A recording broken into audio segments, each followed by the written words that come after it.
So, ayun na nga. Ayan na yung tatay ko, tapos yung anak ko.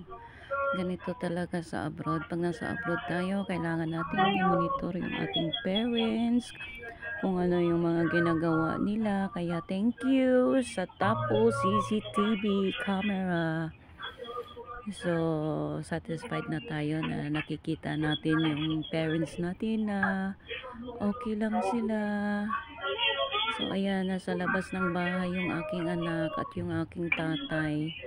So, magkasundo yung dalawa ngayon.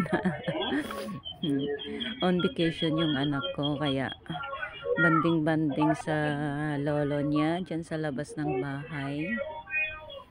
So, iba talaga guys pag mayroon tayong CCTV sa bahay natin, makikita natin, mamomonitor natin kung ano ang ginagawa ng ating parents, lalo na at matatanda na sila.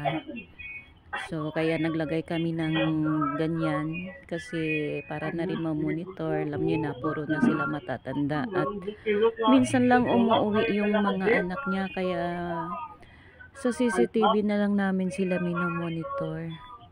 So, bali tatlo yung CCTV na binili na pinakabit dyan para para mamonitor yung mga ginagawa nila.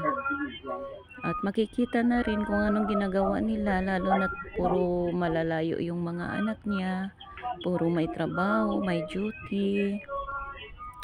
Kaya talaga guys, pag may CCTV tayo sa sa parents natin, lalo na at matatanda na.